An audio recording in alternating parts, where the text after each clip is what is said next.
தொழுகையின் ஆசீர்வாதத்திற்காக ஜெபம் செய்வோம்.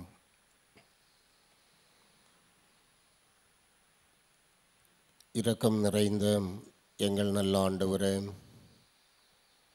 உம்முடைய ஆசீர்வாதமான நன்மையான அனுபவங்களுக்காக ஆண்டவருக்கு ஸ்தோத்திரங்களை செலுத்துகின்றோம்.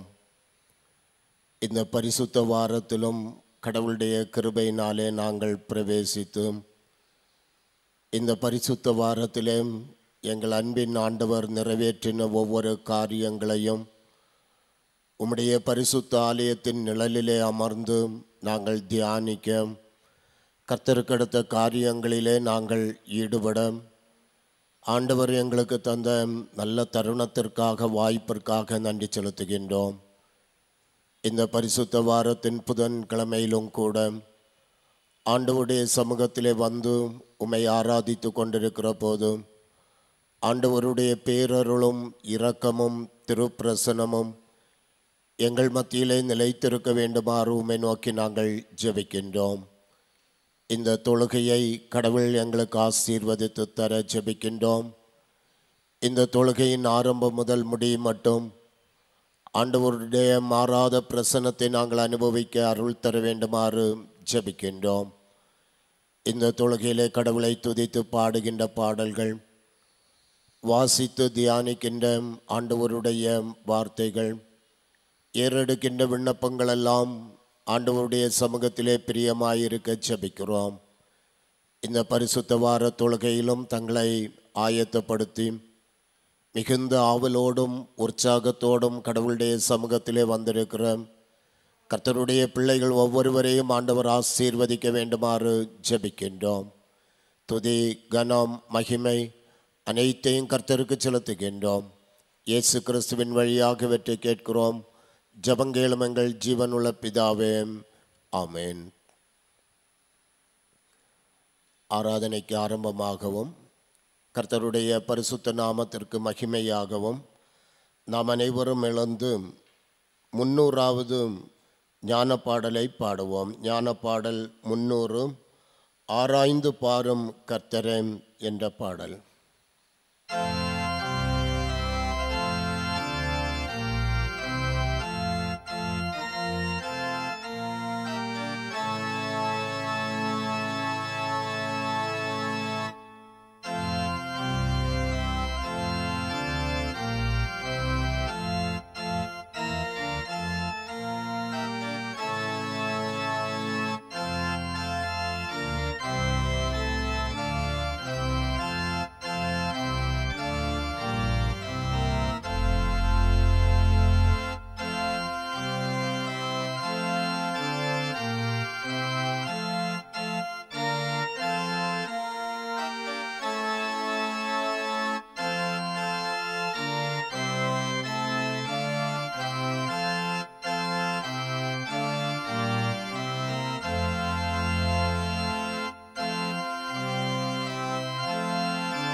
உட்காருங்கள்.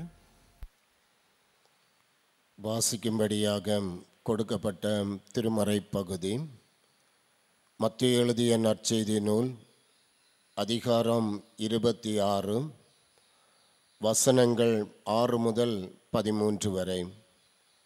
மத்தேயு எழுதிய நற்செய்தி நூல் அதிகாரம் 26 வசனங்கள் 6 முதல் 13 வரை.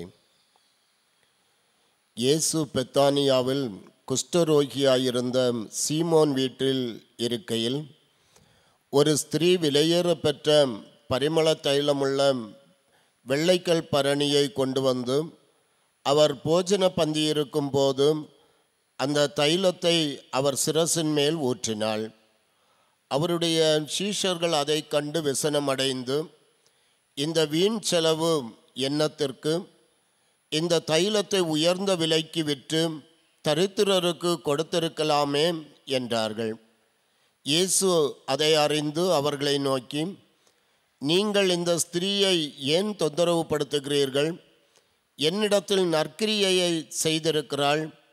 தரித்திரர் எப்போதும் உங்களிடத்தில் இருக்கிறார்கள், நானும் எப்போதும் உங்களிடத்தில் இரேன்.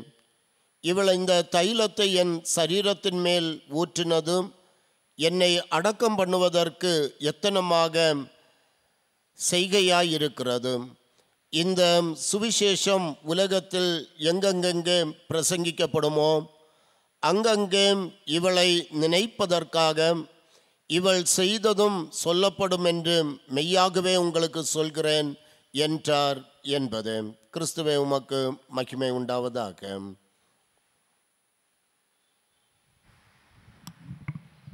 ஜெபம் செய்வோம்.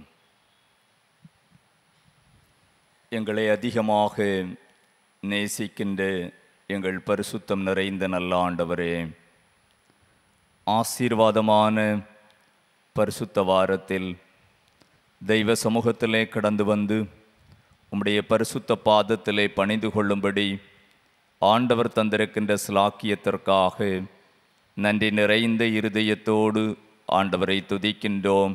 கர்த்தருடைய பரிசுத்த நாமத்தை மகிமைப்படுத்துகின்றோம்.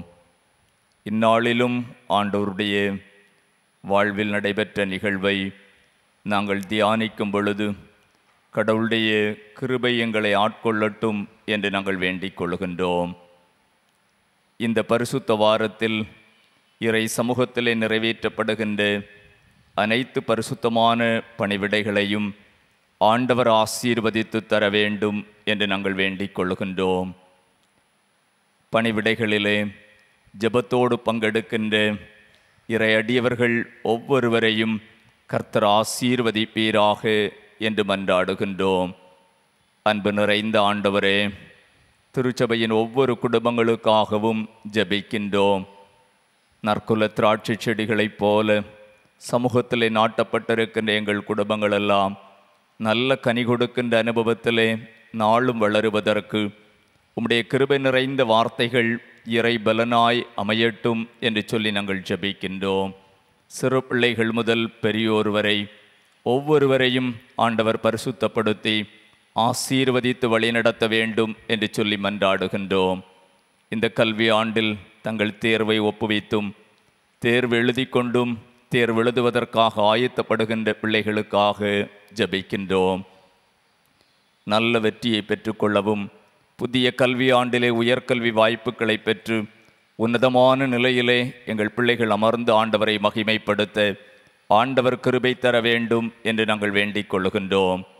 அன்பு நிறைந்த ஆண்டவரே, குடும்ப அங்கத்தினர்களுடைய வாழ்வின் தேவைகளுக்காக ஆசீர்வாதங்களுக்காக ஜெபிக்கின்றோம். அவரவர் வாழ்விற்கு என்னென்ன நன்மைகள் ஆசீர்வாதங்கள் அவசியம் என்பதை ஆண்டவர் அறிந்திருக்கிறீர். சகலத்தையும் அறிந்திருக்கிற ஆண்டவர் தேவையான நன்மையான ஈவுகளை அதன் காலத்தில் தந்து ஒவ்வொரு பிள்ளைகளையும் ஆண்டவர் ஆசீர்வதித்து நடத்த ஜெபிக்கின்றோம்.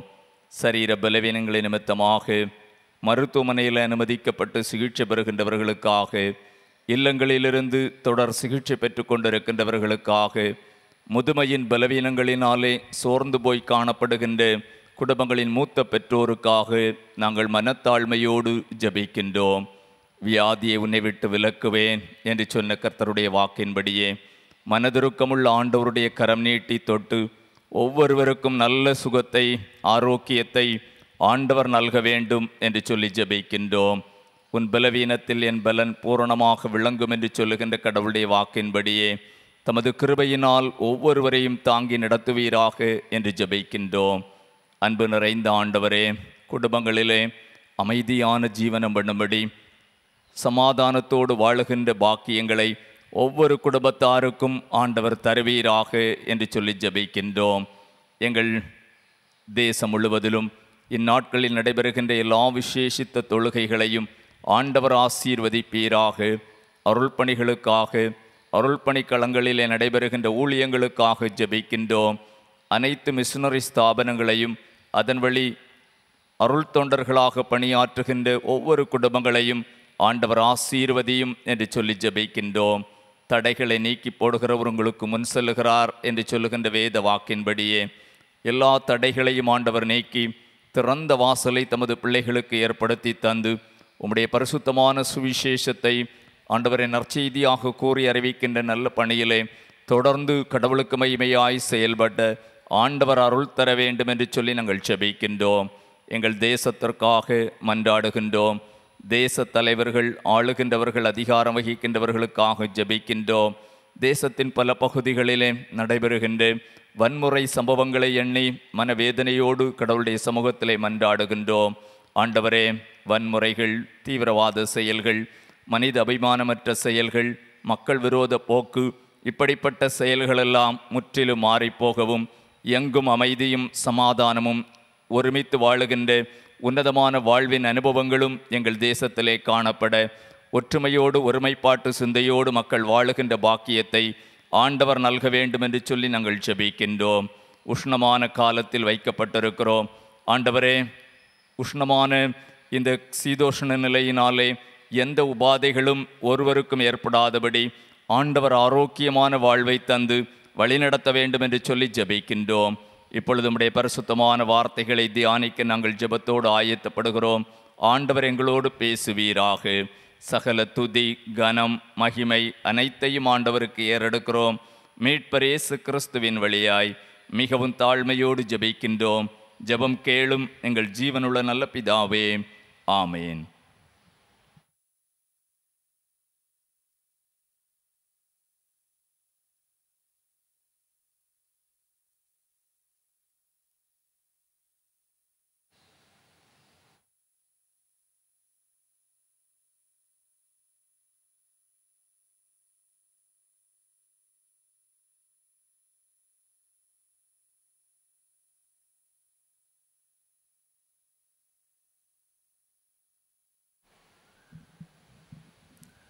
அமர்ந்தவாறே தலைகளை தாழ்த்தி ஜெபிப்போம்.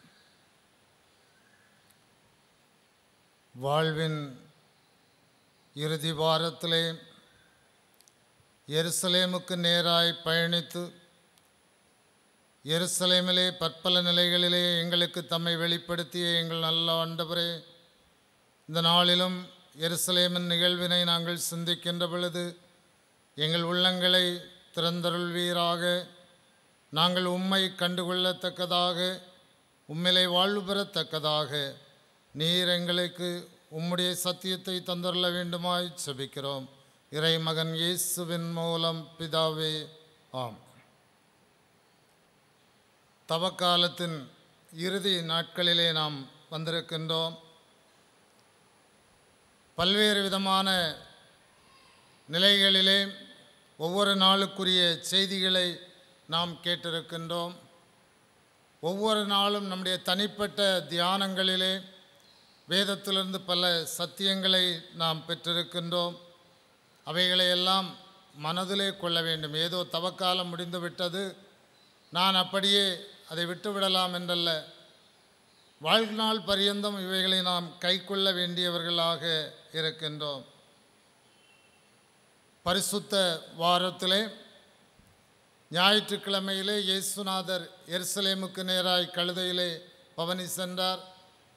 எருசலேம் தேவாலயத்தை சுத்திகரித்தார். திங்கட்கிழமையிலே அத்திமரத்தை பார்த்து அதிலே கனி இல்லை, கனியற்ற வாழ்வோடு மக்கள் இருக்கிறார்கள் என்ற நிலையிலே அடையாளமாய் அத்திமரத்தை சபிக்கின்றார். அத்திமரம் பட்டு போகிறது. செவ்வாய்க்கிழமையிலே அவரை கொலை செய்ய முகாந்திரம் தேடும்படி பல்வேறு கேள்விக்கணைகள் தொடுக்கப்படுகின்றன. ஒவ்வொரு பதிலினுடையும் ஆண்டவர் நாம் வாழ வேண்டிய வாழ்வின் சத்தியத்தை நமக்கு எடுத்துரைத்திருக்கின்றார். அவைகளை நாம் நேற்று வரையிலும் சிந்தித்தோம். இந்த நாளிலே இயேசுநாதரை அபிஷேகம் பண்ணின ஒரு பெண்மணியினுடைய வரலாறு நமக்கு வாசிக்கப்பட்டது. இயேசுநாதர் பெத்தானியாவிலே குஷ்டரோகியினுடைய வீட்டிலே, ஒரு பரிசேயனுடைய வீட்டிலே போஜனம் பண்ணும்படி விருந்திலே கலந்து கொள்ளுகின்றார். அங்கே இருக்கின்ற பொழுது ஒரு பெண்மணி வருகின்றாள். வெள்ளைக்கல் பரணியை கொண்டு வந்து அதில் இருக்கின்ற நறுமண தைலத்தை அவருடைய சிரசின் மேல் ஊற்றுகின்றாள். சீஷர்கள் முறுமுறுக்கின்றார்கள்.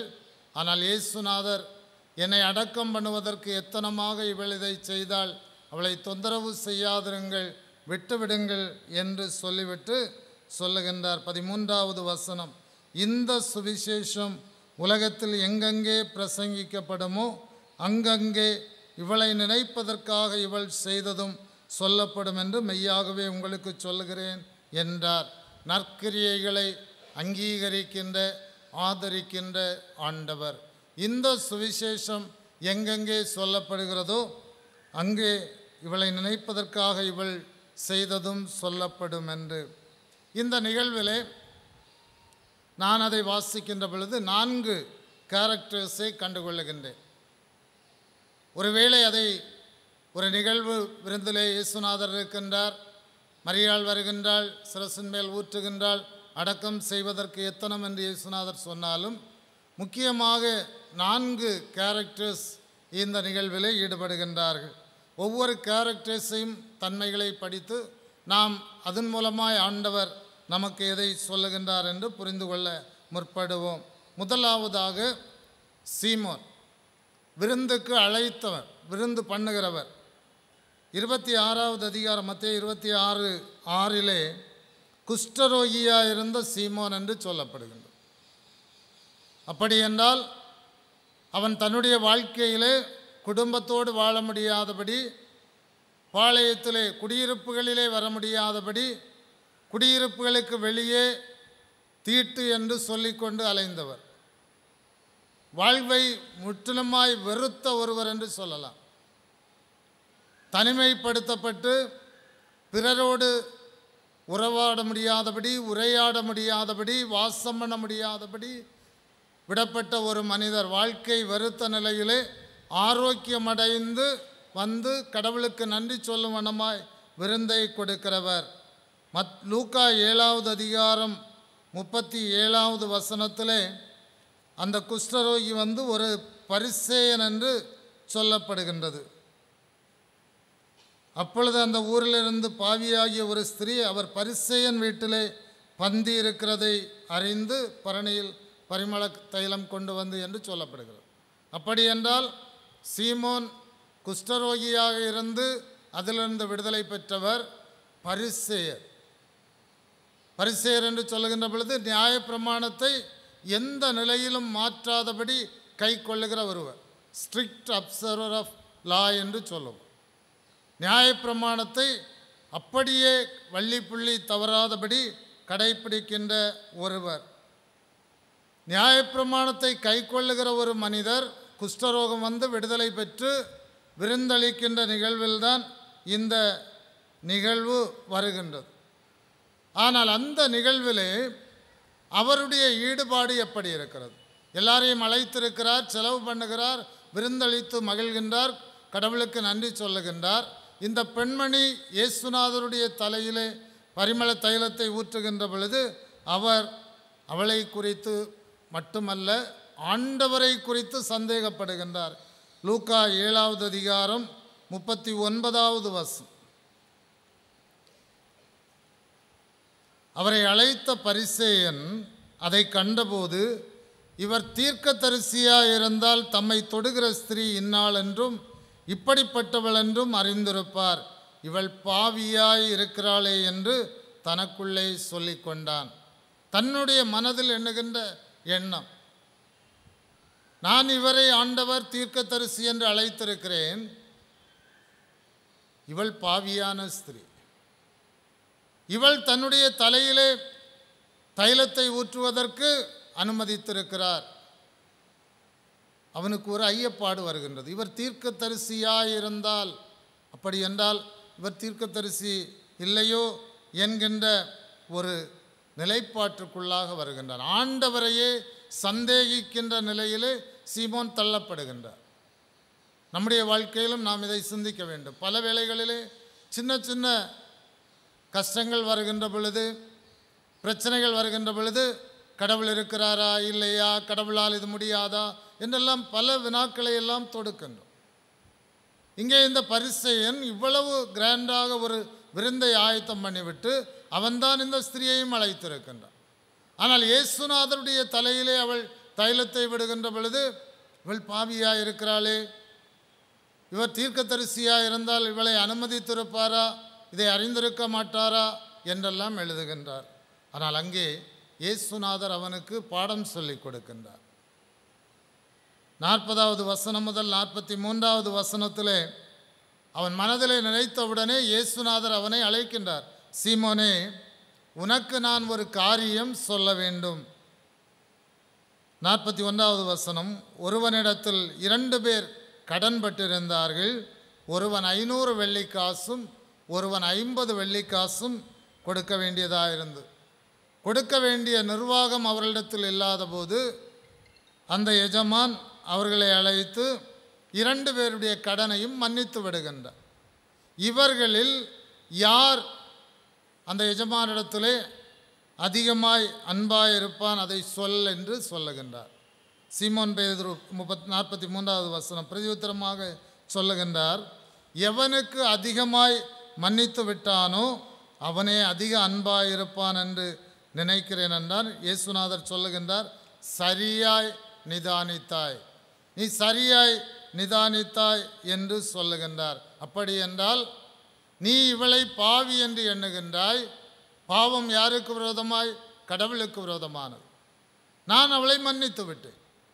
சீமோனிடத்தில் இருந்த தவறையும் ஆண்டவர் அங்கே சுட்டி காட்டுகின்றார். பிறரை நியாயம் தீர்ப்பதற்கு உனக்கு அருகதை இல்லை. சீமோனுடைய எண்ணம் தவறானது என்பதை அங்கே இயேசுநாதர் சுட்டி காட்டுகின்றார். அப்படி என்றால் குஷ்டரோகியாயிருந்து விடுதலை பெற்றவன், அவன் பரிசேயராக இருந்தாலும் கூட வாழ்க்கையிலே ஆண்டவருக்கு விருப்பமில்லாத நிலையிலே அவனுடைய சிந்தனையை செலுத்துவதை காண்கின்றோம். 2வது கேரக்டர் யூதாஸ். நாம் எல்லாருமே யூதாஸ் என்று சொன்னால் வெறுத்து விடுவோம். இயேசுநாதரை காட்டி கொடுத்தவன் என்று சொல்லி எல்லாருடைய உள்ளத்திலும் யூதாஸுக்கு நேரான ஒரு நட்பு சிந்தையே வராது. இந்த யூதாஸை யோவான் 12வது அதிகாரம் 6வது வசனத்திலே வாசிக்கின்ற பொழுது அவனுடைய கேரக்டர் சொல்லப்படுகின்றது. அவன் தரித்திரரை குறித்து கவலைப்பட்டு இப்படி சொல்லாமல், அவன் திருடனானபடியாலும் பணப்பையை வைத்துக்கொண்டு அதிலே போடப்பட்டதை சுமக்கிறவனானபடியினாலும் இப்படி சொன்னான். அவனுக்கு பட்டம் சூட்டப்படுகிறது. திருடன், பணப்பையை வைத்துவிட்டு கிடைப்பதையெல்லாம் அதிலே போட்டுக்கொள்ளுகிறான். அவன் என்ன சொன்னான்? 5வது வசனம், இந்த தைலத்தை 300 பணத்துக்கு விற்று தரித்திரருக்கு கொடாமல் போனது என்ன? அவளுடைய சிந்தையை அவன் எண்ணி பார்க்கவில்லை. அவள் ஏன் இயேசுநாதருடைய சிரசிலே விலை உயர்ந்த தைலத்தை ஊற்றுகின்றாள் என்று எண்ணி பார்க்கவில்லை. அவனுடைய சிந்தை உலகம் சார்ந்ததாக இருக்கிறது. ஏழையை பற்றின கரிசனையோடு அவன் சொல்லவில்லை. ஏனென்றால் அவன் பணப்பையிலே கிடைப்பதையெல்லாம் போடுகின்றவன், திருடன். தனக்கென்று எல்லாவற்றையும் ஆதாயப்படுத்தி கொள்ள வேண்டும். பிறரை குறித்து கரிசனையற்ற ஒருவன் கரிசனை உள்ளவனாக சொல்லுகின்றான். மத்தேயு 26வது அதிகாரம் 14-15 வசனங்களிலே இந்த நிகழ்வுக்கு அடுத்து அவனுடைய செயல்பாட்டை நாம் பார்ப்போம் என்றால், 12 ஒருவனாகிய யூதாஸ் காரியோத்து பிரதான ஆசாரியனிடத்திற்கு போய், நான் அவரை உங்களுக்கு காட்டி கொடுக்கிறேன், நீங்கள் எனக்கு என்ன கொடுக்கிறீர்கள் என்றான். அவர்கள் அவனுக்கு 30 வெள்ளிக்காசை கொடுக்க உடன்பட்டார்கள். தன்னுடைய எஜமான் ஆசான் தன்னுடைய குருவானவர் தன்னை சீடனாக அழைத்து ஏற்றுக்கொண்டவர் அவரை காட்டி கொடுத்து கூட காசு வாங்க முற்படுகிறவன். அவனுடைய செயல்பாடு தெளிவாக சொல்லப்படுகின்றது. யோவான் நற்செய்தியாளர் அவன் திருடன், பணப்பையை சுமக்கிறவன், அதிலே எல்லாவற்றையும் போடுகிறவன் என்று சொன்னாலும் இங்கே மத்தேயு நற்செய்தியாளர் சொல்லுகின்ற பொழுது தெளிவாக சொல்லுகின்றார், அவன் இயேசுநாதரை சிலுவையில் அறைய காட்டி கொடுத்தாகிலும் ஆதாயம் பெற்றுக்கொள்ள வேண்டும். பல வேளைகளிலே உலக பிரகாரமாக நாம் நம்மை பார்க்கின்ற பொழுது நம்முடைய சிந்தைகளும் அப்படித்தான் செல்லுகின்றது. எதிலே ஆதாயம் கிடைக்கும், எப்படி நாம் சம்பாதிப்பது, இந்த உலகத்திலே பிறருக்கு நிகராக அல்லது பிறரை விட மேன்மையாக வருவதற்கு செல்வத்தை சம்பாதிப்பது எப்படி என்றெல்லாம் நாம் எண்ணுகின்றோம். ஆனால் இங்கே யூதாஸ் தகாத முறையிலே செல்வம் சம்பாதிக்கின்றவனாக லாப நோக்குடையவனாக இருக்கின்றான். ஆனால் அவன் கமெண்ட் சொல்லுகின்றான், இதை விற்று தரித்திரருக்கு கொடுக்கலாமே, இதை 300 பணத்திற்கும் அதிகமாக பெற்றுக்கொண்டு தரித்திரருக்கு உதவி செய்யலாமே என்று நல்லவன் போல நடிக்கிறவனாக இருக்கிறான். மூன்றாவதாக மரியாளுடைய கேரக்டர் எப்படி இருக்கிறது? அவளை பாவியான ஸ்திரீ என்று சொல்லிவிட்டார்கள். யோவான் 12வது அதிகாரம் 3வது வசனத்திலே சகோதரியின் லாசருவின் சகோதரி மரியாள் என்று சொல்லப்படுகின்றது. மத்தேயும் மார்க்கும் சொல்லுகின்ற பொழுது ஒரு ஸ்திரீ என்று பொதுவாய் சொல்லிவிடுகின்றார்கள். ஆனால் இந்த மரியாள் இயேசுநாதரிடத்திலே செய்கின்ற செயல்பாடு என்ன? மத்தேயு 26:12 இயேசுநாதர் சொல்லுகின்ற பொழுது, இவள் இந்த தைலத்தை என் சரீரத்தின் மேல் ஊற்றினது என்னை அடக்கம் பண்ணுவதற்கு எத்தனமான செய்கையாய் இருக்கிறது. வெள்ளைக்கல் பரணியிலே யூதாஸ் சொல்லுவதை போன்ற 300 பணத்திற்கு அதிகமான விலை மதிப்புடைய தைலத்தை அந்த பரணியை உடைத்து இயேசுநாதருடைய சிரசிலே ஊற்றுகிறாள் என்றால் அவள் தன்னுடைய ஆஸ்தி அத்தனையும் செலவழிக்கிறாள். லூக்கா 21வது அதிகாரத்திலே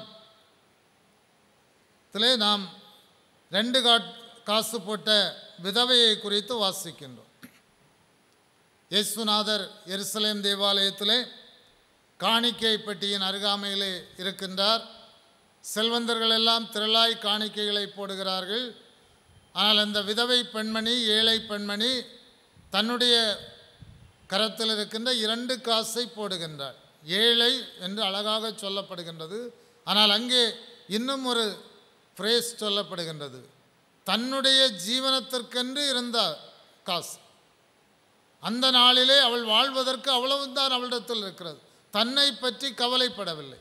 தனக்கு அடுத்த நேரத்திலே உணவு எப்படி என்று கவலைப்படவில்லை. தன்னிடத்தில் இருந்த முழு ஆஸ்தியையும் காணிக்கை பெட்டியிலே போடுகின்றாள். இங்கே இந்த மரியாள் அதைத்தான் செய்கிறாள். இவ்வளவு காலமாக அவள் சம்பாதித்த அத்தனை சம்பாத்தியம் 300 பணம், அதை இயேசுநாதரை யார் என்று அறிந்த மாத்திரத்திலே அவருக்காக செலவிடுகின்றவளாக அவள் செயலாற்றுகின்றாள். தைலத்தை ஊற்றுகிறாள் என்று சொல்லுகின்ற பொழுது இயேசுநாதர் என்னை அடக்கம் பண்ணுவதற்கு எத்தனமாய் இவள் இதை செய்தாள் என்று சொல்லுகின்றார். மத்தேயு நற்செய்தி நூல் 2வது அதிகாரத்திலே இயேசுநாதருடைய பிறப்பின் போது அவரை தரிசிக்கும்படியாய் சாஸ்திரிகள் வருகின்றார். நாம் அங்கே வாசிக்கிற பொழுது அந்த நட்சத்திரத்தை கண்டு வீட்டிற்குள் பிரவேசித்து பிள்ளையையும் அதன் தாயாகிய மரியாளையும் கண்டு சாஷ்டாங்கமாய் விழுந்து பணிந்து கொண்டு தங்கள் பொக்கிஷங்களை திறந்து பொன்னையும் வெள்ளைப்போளத்தையும் தூபவர்க்கத்தையும் அதற்கு காணிக்கையாய் படைத்தார்கள். பொன் இயேசுவை ராஜாவாக காட்டுகிறது. வெள்ளைப்போளம் அவரை அடக்கம் செய்வதற்கு, அவர் இந்த உலகத்திலே மரிப்பதற்காகவே பிறந்த தேவகுமாரன் என்பதை சுட்டி காட்டுகின்றது. தூபவர்க்கம் அவர் ஆசாரியன் என்பதை சுட்டி காட்டுகின்றது. பிறப்பிலேயே இயேசுநாதர் அடையாளப்படுத்தப்படுகின்றார். தேவகுமாரன் மரிப்பதற்காக உலகத்திலே வந்தார். இப்பொழுது இறுதி வாரத்திலே இந்த மரியாள் இயேசுநாதரை அபிஷேகம் பண்ணுகின்றாள். தன்னுடைய செல்வத்தை முழுமையாய் செலவிட்டு ஆண்டவரை அவர் அடக்கம் பண்ணுவதற்கு எத்தனமாய் இந்த செயலை செய்கின்றாள். அங்கே நாம் ஒரு உண்மையை காண வேண்டும். பரணியை உடைத்தல் ஒருவேளை மத ரீதியாக வித்தியாசமாக இருந்தாலும் உண்மையை நாம் அங்கே கண்டுகொள்ளலாம். பிற மதத்திலே, இந்து மதத்திலே கோயிலுக்கு செல்கிறவர்கள் தேங்காய் வாங்கி கொண்டு போவார். அது சின்னதாகவும் இருக்கலாம், பெரியதாக, மேக்சிமம் சின்ன தேங்காய் தான் வாங்கிட்டு போவாங்க. போய் அவர்களுடைய தெய்வத்திற்கென்று அதை அடிப்பார். உடைத்து அதை பல்வேறு நிலைகளில் பயன்படுத்துகிறார்கள். அதையெல்லாம் நான் சொல்லவில்லை. அந்த உடைப்பதில் இருக்கின்ற உண்மை, ஒரு தத்துவ உண்மை இருக்கிறது. நான் இந்த தெய்வத்திற்கு முன்பாக என்னுடைய உள்ளத்தை உடைக்கிறேன். அதற்கு அடையாளமாகத்தான் தேங்காயை உடைக்கிறார்கள். அவர்களில் எத்தனை பேருக்கு அது தெரியுமோ தெரியாது. தத்துவத்தில் அது சொல்லப்படுகின்றது. அவர்கள் உள்ளத்தை உடைப்பதற்கு அடையாளமாகத்தான் தேங்காய் அடிக்கிறார்கள் என்று சொல். இவள் வெள்ளைக்கல் பரணியை உடைத்து தைலத்தை ஊற்றுவது என்று சொல்லுகின்ற பொழுது தன் உள்ளத்தை உடைக்கிறாள்.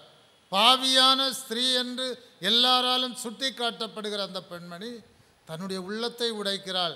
ஆண்டவரே, நான் பாவியாயிருக்கிறேன், நான் பாவம் செய்து இவைகளை எல்லாம் சம்பாதித்தேன், இவைகள் என்னுடைய வாழ்விற்கு தேவையில்லை.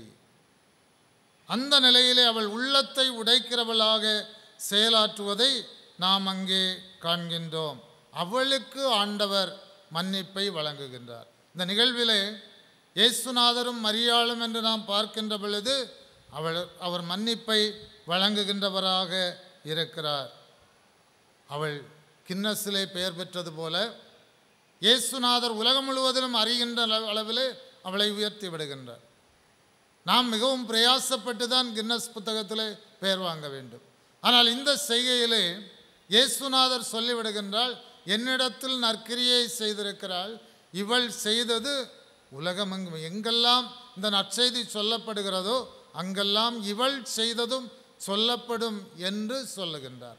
அப்படி என்றால் இயேசுநாதர் நற்செய்தியாய் இந்த உலகத்திலே எப்படி வந்தாரோ, மக்களுக்கு நற்செய்தியாய் வாழ்கிறாரோ, அதே நிலையிலே இவளுடைய செய்கையும் எண்ணப்படும் என்கின்ற நிலையிலே இயேசுநாதர் அதை எடுத்து எம்புவதை திருமறையிலே நாம் வாசிக்கின்றோம். நான்காவது கேரக்டர் இயேசுநாதர். சீமோனை சிந்தித்தோம், யூதாஸை சிந்தித்தோம், மரியாளை சிந்தித்தோம். இயேசுநாதருடைய தன்மையை அந்த வீட்டிலே நாம் பார்ப்போம். அழைத்தார் சீமோன், வீட்டிற்கு செல்லுகின்றார். அங்கே அவர்களோடு போஜனம் பண்ணுகின்றார். அங்கே இந்த நிகழ்வு நடைபெறுகின்றது. எல்லாரும் அவளை இகழுகின்ற நிலையிலே முறுமுறுக்கின்றார்கள். அதை ஒன்றும் கவலைப்படவில்லை. தன்னை தீர்க்கதரிசி தானோ என்று சந்தேகப்பட்டவனை குறித்தும் கவலைப்படவில்லை. அவளுடைய நற்கிரியையை அங்கீகரிக்கின்ற ஆண்டவர். நாம் ஆண்டவர் என்று சொல்லி அவருக்கு பின் செல்லுகிறோம் என்றால் இயேசுநாதருடைய தன்மைகள் இதுதான். நம்மை அங்கீகரிக்கின்ற ஆண்டவராக இருக்கிறார். பாவம் செய்தாலும் சரி, நாம் எவ்வளவு நிலையிலே அவரை விட்டு தள்ளி சென்றாலும் சரி, நாம் வருகின்ற பொழுது நம்மை ஏற்றுக்கொள்ளுகிறவராக, நம்மை அங்கீகரிக்கிறவராக இருக்கிறார். அவளுடைய செய்கையை இயேசுநாதர் அங்கீகரிப்பதை நாம் காண்கின்றோம். அடுத்ததாக அதிலே பார்க்கின்ற பொழுது மரணத்திற்கு அவரும் ஆயத்தமாகிறார். அவருடைய கூற்றிலிருந்து அதைத்தான் கண்டுகொள்ளுகிறோம். என்னை அடக்கம் செய்வதற்கு எத்தனமாய் இவள் இதை செய்தாள். ஒவ்வொரு வார்த்தையும் ஆழ்ந்த அர்த்தத்தை தருகின்றது. என்னை அடக்கம் செய்வதற்கு, அப்படி என்றால் நான் ஏகதேசம் என்னுடைய மரணத்திற்கு நேராக வந்து விட்டேன். அவர் சீடர்களிடத்திலே சொல்லிக்கொண்டே தான் இருக்கிறார். மனுஷகுமாரன் பாவிகளுடைய கையிலே ஒப்புக் கொடுக்கப்பட வேண்டும், அவர் சிலுவையில் அறையப்பட வேண்டும், அவர் மரித்து 3ஆம் நாளிலே உயிர்த்தெழும்ப வேண்டும். இதையெல்லாம் நற்செய்தி நூற்களிலே நாம் வாசித்து கொண்டே தான் வருகின்றோம். ஆனால் இந்த நிகழ்வு முடிந்தவுடனே இயேசுநாதருடைய கூற்று, நான் மரணத்தை இப்பொழுது சந்திப்பதற்கு ஆயத்தமாகிவிட்டேன். இவள் என்னை அடக்கம் செய்வதற்கு எத்தனமாக இதை செய்திருக்கிறாள் என்று சொல்லுகின்றார். அதை தொடர்ந்து அதை பார்க்கிற பொழுது நற்கிரியை செய்தவளுக்கு வாழ்வு தருகின்றார். அவளை அப்படியே விட்டுவிடவில்லை. உன்னுடைய பாவங்கள் உனக்கு மன்னிக்கப்பட்டது என்று சொல்லி அவளுக்கு வாழ்வு வழங்குவதை நாம் அங்கே காண்கின்றோம். இயேசுநாதர் அவளுடைய செயலை பார்த்து அதைத்தான் சொல்லுகின்றார். லூக்கா 7வது அதிகாரம் 47, 48 வசனங்கள். ஆதலால் நான் உனக்கு சொல்லுகிறேன், இவள் செய்த அநேக பாவங்கள் மன்னிக்கப்பட்டது, இவள் மிகவும் அன்பு கூர்ந்தாளே, எவனுக்கு கொஞ்சம் மன்னிக்கப்படுகிறதோ அவன் கொஞ்சமாய் அன்பு கூறுவான் என்று சொல்லி அவளை நோக்கி உன் பாவங்கள் மன்னிக்கப்பட்டது என்றார். அந்த செயலில் இருக்கிற உண்மைகளை நாம் இன்னும் சற்று புரிந்து கொள்ள வேண்டும். யாரும் அவளை வற்புறுத்தவில்லை. மனமுடைந்தவளாய் வருகின்றாள், வெள்ளைக்கல் பரணியை உடைக்கின்றாள், தைலத்தை ஊற்றுகின்றாள், தன்னுடைய தலைமயிரினால் துடைக்கின்றாள் அவருடைய பாதத்தை, கண்ணீரினாலும் தலைமயிரினாலும் துடைக்கின்றவளாய் இருக்கின்றாள். தன்னை உணர்ந்து ஆண்டவருடைய சமூகத்திலே அவள் தாழ்த்துகின்றார். அவளை அங்கீகரித்து அவளுக்கு ஆண்டவர் மன்னிப்பை கொடுக்கின்றார். ஸ்திரீயே, உன் பாவங்கள் உனக்கு மன்னிக்கப்பட்டது என்று சொல்லி அவளை அழைத்து சொல்லுகின்றதை நாம் லூக்கா நற்செய்தி நூலிலே வாசிக்கின்றோம். இறுதியாக அந்த நிலையிலே இயேசுநாதர் உணர்த்துகின்ற உண்மை சீமோனை பார்த்து சொல்லுகின்ற நிலையிலே நாம் பார்க்கின்ற பொழுது, பிறரை குற்றவாளி என்று தீர்க்காதே. மத்தேயு 7வது அதிகாரம் 1 வசனத்திலே மலை பிரசங்கத்திலே இயேசுநாதர் நமக்கு கற்றுத்தருகின்ற உண்மை அதுதான். நீங்கள் குற்றவாளிகள் என்று தீர்க்கப்படாதபடிக்கு மற்றவர்களை குற்றவாளிகள் என்று தீர்க்காதிருங்கள். உலகத்தில் நம்ம ஈஸியாக பிறரை குற்றவாளின்னு சொல்லிடுவோம்.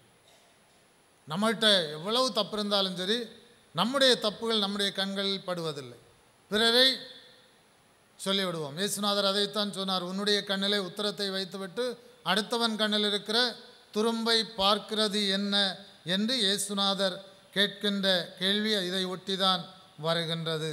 அப்படி என்றால் சீமோன் இவர் தீர்க்கதரிசியாக இருந்தால் இவள் பாவியான ஸ்திரீ என்று கண்டுகொள்வாரே, இவளை அருகாமையிலே அனுமதிக்க மாட்டாரே என்று சொல்லுகின்ற நிலையிலே நீ பிறரை குற்றவாளி என்று தீர்க்காதே.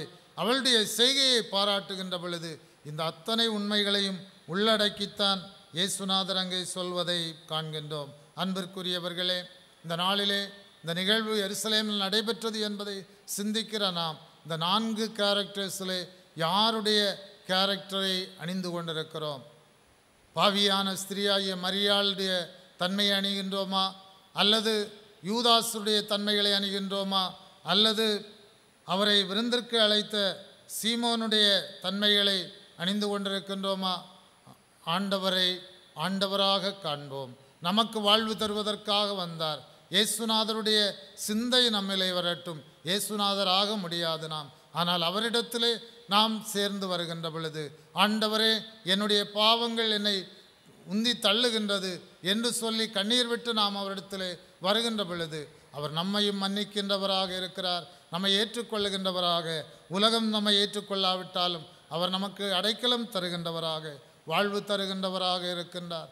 அவரை அண்டிக் கொள்வோம். ஆண்டவர் ஒவ்வொருவரையும் ஆசீர்வதித்து வழி நடத்துவாராக.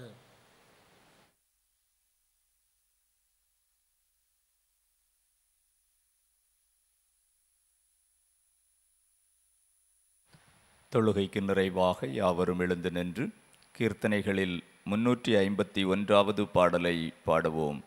பாதம் ஒன்றே வேண்டும், இந்த பாரில் எனக்கு மற்றேதும் வேண்டாம் என்ற பாடல். கீதம் எண் 351.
ஜெபம் செய்வோம். என்னை அடக்கம் செய்வதற்கு எத்தனமாய் இவளிதை செய்தாள் என்று சொல்லி மரிப்பதற்கு ஆயத்தத்தோடு எருசலேமிலே செயலாற்றின எங்கள் நல்ல ஆண்டவரே, இறுதி வேளையிலும் கூட தம்முடைய சமூகத்திலே தன்னுடைய உள்ளத்தை உடைத்து தன்னுடைய உடைமைகளை உடைத்து செயல்பட்ட பெண்மணிக்கு மன்னிப்பை வழங்கினீரே. நாங்களும் உம்முடைய இறுதி நாட்களை தியானிக்கின்ற பொழுது, தவக்காலத்தின் நிறைவிலே வருகின்ற பொழுது எங்கள் உள்ளத்தை முழுமையாய் உம்முடைய சமூகத்திலே ஊற்றிவிடத்தக்கதாக நாங்கள் பாவங்களை விட்டுவிடவும் உம்மிடத்திலே மன்னிப்பை பெற்று பரிசுத்தமான வாழ்விற்கு நேராய் கடந்து செல்லவும் உம்முடைய ஆசீர்வாதத்தை ஒவ்வொருவர் மேலும் அனுப்பியருள வேண்டுமாய் ஜெபிக்கிறோம். இந்த நாள் தொழுகையிலே பங்கேற்ற ஒவ்வொருவருக்காகவும் ஜெபிக்கின்றோம். எங்கள் திருச்சபையின் அனைத்து குடும்பங்களுக்காகவும் குடும்பங்களின் அங்கத்தினர்களுக்காகவும் ஜெபிக்கிறோம். ஆண்டவரே, உம்முடைய கல்வாரி அன்பால் பிணைக்கப்பட்டவர்களாய் நல்ல வாழ்வை பெற்றுக்கொள்ள அனைவருக்கும் நீர் கிருபை நல்குவீராக. இந்த இரவு அனைவருக்கும் ஆசீர்வாதமாக அமையட்டும். இறை மகன் இயேசுவின் மூலம் வேண்டுகிறோம் பிதாவே, ஆமென்.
நம்முடைய ஆண்டவராகிய இயேசு கிறிஸ்துவின் கிருபையும் பிதாவாகிய தேவனுடைய அன்பும் தூய ஆவியானவருடைய ஐக்கியம் உங்கள் அனைவரோடும் உலகம் அனைத்தோடும் என்றும் நிலைத்திருப்பதாக.